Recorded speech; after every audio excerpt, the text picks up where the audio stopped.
Happy Friday, everybody.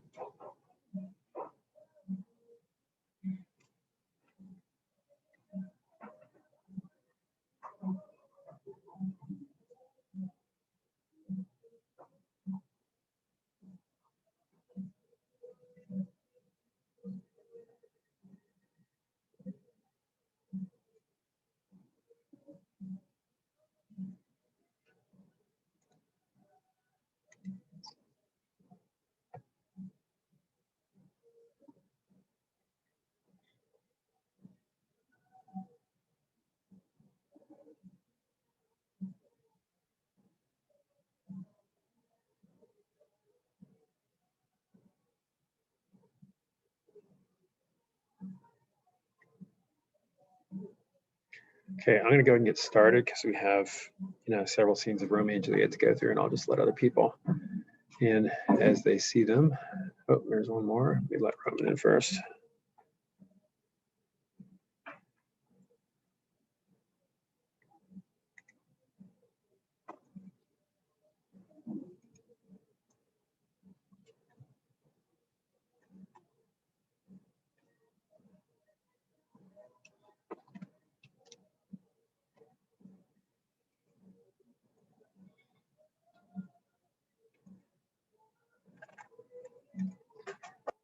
All right, here we go. So grammar 6, due last night, that has been checked, and a key will be posted later today as usual. Get used to this stuff, right? Writing, personal narrative, final draft. Off your back, you are done. And now I have to grade 4 classes of personal narratives by the end of next week.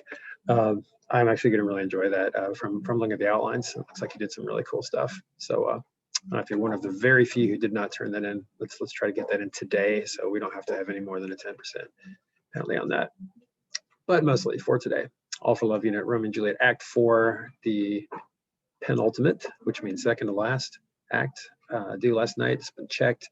So we're going to talk through that. Maybe we can actually get through it, but I don't want to hurry. So if I end up having to record the rest of it, that is fine. So I'm going to switch over the No Fear Shakespeare text here. And I'm going to try to put you guys on a grid that I can sort of see.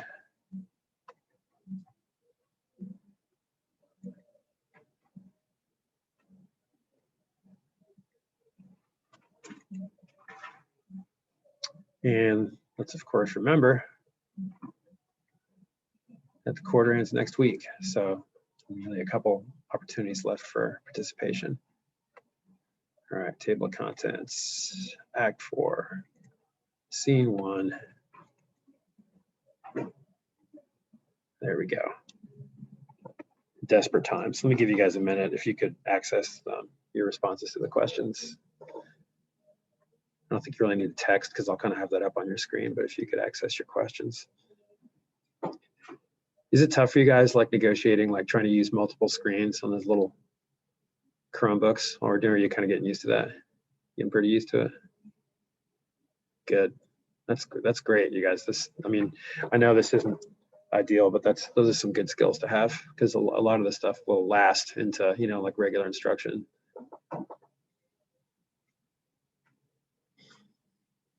I'm certainly getting used to it, that's for sure.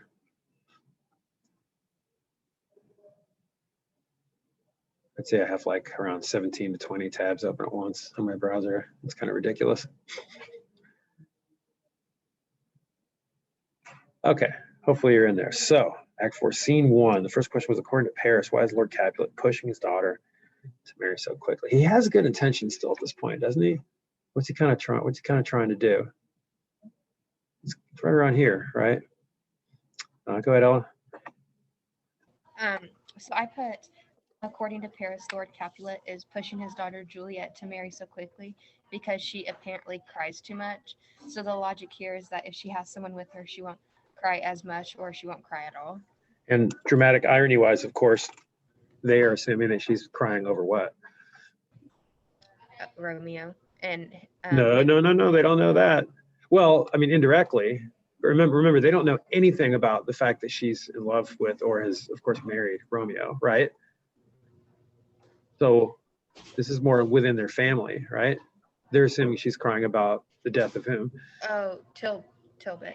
The death of Tybalt, right? Because that's her cousin, right? So you got to remember, all this time, the only people who have ever found out that they fell in love and were married, at least that's how they would tell it, are the nurse and the friar, right? And at this point, the Juliet has lost the nurse's trust, so the nurse still knows that went on, but she said, you should just go ahead and marry Paris, right? And then at the end of Act 3, right? And Juliet said, okay, you're right. And so she doesn't even have her trust anymore. So all they have is the friar on their side.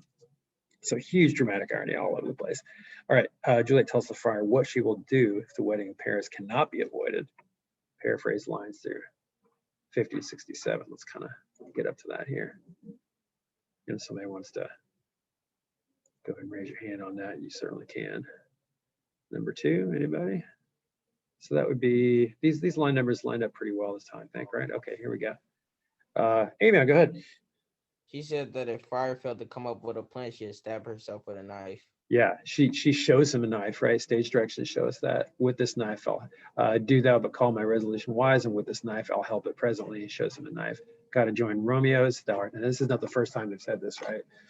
These two have been pretty dramatic from the start, right? It might make us just kind of shake our heads. Not, it's not funny, but it is kind of over the top, right? How much could they be desperately in love meeting that fast, right? Maybe not what you expected from Romeo and Juliet, but at the same time, like, it fools you, right? Because if you're really reading it closely and you're listening to it, the language is beautiful and it's expressed very emotionally and articulately and beautifully and stuff, and you almost forget, like, well, wait a minute, right? But it's up to you to decide. Okay, up to number 3. What are all of the things Juliet would rather do than marry Paris? So that go turn to the next page here. If you read closely, what does she kind of talk about through here in the let's go Kendall. She talks about like how she would rather like lay in a field of poisonous snakes.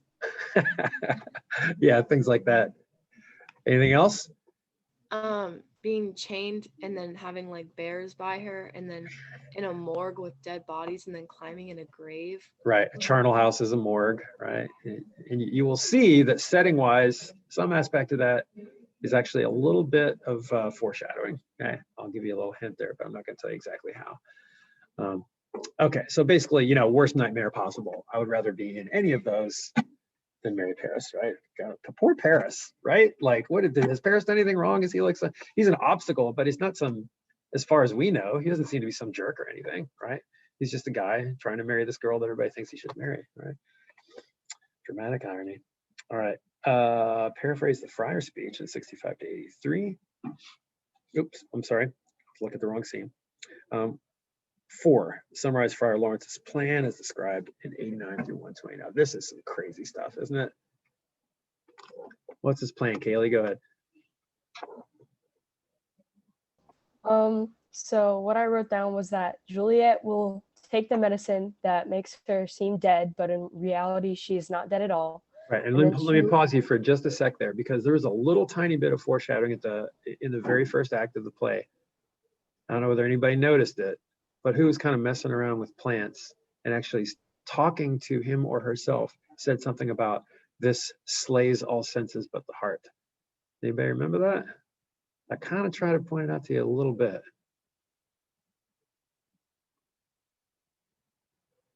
Ellie, remember? Wasn't the nurse whenever she was like going on that huge rant and Lady Capulet had to tell her to stop because she's talking about like that, and then she's also talking about when Juliet was like a baby. Was it around that part? Well, you're That remembering she's you're remembering things that the nurse said accurately, but it wasn't exactly the nurse who said something about some herb that would slay all senses but Okay. the heart.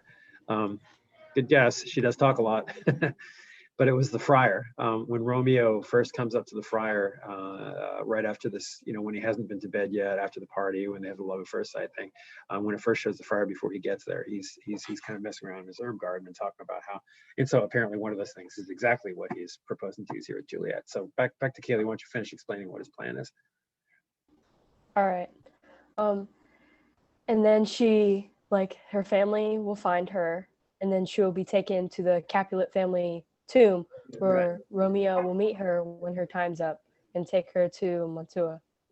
Right, and they can run off together. Now, a lot of people at this point ask the question, why do they have to do all that? Why doesn't she just run off? Right? Do we have a good answer for that? See, they would assume. Ella, go ahead. I would say maybe just because her family is so powerful, and I feel like it would be very easy for her to be found. But if she's dead, I mean, they just think she's dead. So. They're going to come after her. They're going to chase her. Like they would feel like she's been kidnapped or something, right? Because they don't even know what's going on. So yeah, here, even if her body is gone, they would have already thought that she was dead, and so there's no chasing to be done. Okay, yeah. So that's probably the answer to that. Now, what do we think of this plan? I mean, obviously, it sounds horribly dangerous, right? Where do you stand with the friar, like ethically, like doing everything that he's done? Your opinion, not just answering a question here, Kendall. I kind of like that the friar is supportive and like not telling her parents, but like at the same time, it's a little extreme for someone who's so young. I don't know. It's kind of half and half for me. That's a good answer because he does have noble intentions, right? He's trying to make peace between the houses, and we actually kind of know that it will work, but not in any way that's going to have a good ending for them, right? So we just don't. It's a matter of seeing how that plays out, right? Okay, yeah, I think that's what most people probably think. So let's go ahead and talk into scene 2. What does Lord Capulet decide to do? Lines 23 and 24. So let me get into that next scene here.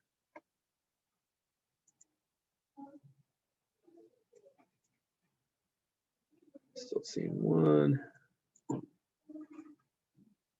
And of course, Juliet is extremely nervous about this plan, of course, right? And it was referencing lines 23, 24. So it's gonna be the next page. And Roman, I've been neglecting you. I'll go to you next. Just want to get the text up here. Okay, go ahead. He decides to have the wedding tomorrow morning, and it'll affect Friar's plans because he won't be dead, or because Romeo will be dead, or Juliet. They'll have to go ahead with this plan in a hurry is really what it does, right? You're gonna do it right away, right? It's kind of making everything really close together because it's supposed to be Thursday. Ella, just something to add to that? Yeah, so I said he decides to have the wedding tomorrow morning, which I'm pretty sure was Wednesday morning instead of Thursday. And this will affect the plan because he sent a letter to Romeo to tell him to come on Thursday morning to the tomb to get Juliet out. And if he's going to be late, and Juliet could possibly die because of because she doesn't have air in the tomb. Yeah, so it makes that whole thing really suspenseful too, right? There's obviously all kinds of stuff could go wrong with this, right? Okay, up to scene 3 then. Why does Juliet dismiss both the nurse and her mother from the chamber? Let me move up the contents here real fast.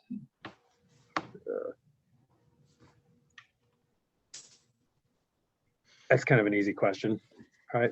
What's suspenseful and kind of impactful, climactic about this scene is that she, like, what? Well, you tell me, even apart from that question, I mean, we know why she's dismissing them, right? Because she's needs to take the stuff, right? And it's going to make her look like she's dead. So why is this like such a crucial scene, like right here at this moment when they leave the room? What does that represent to Juliet? Think hard about that, Kaylee. That it's kind of like the last time she's going to see them.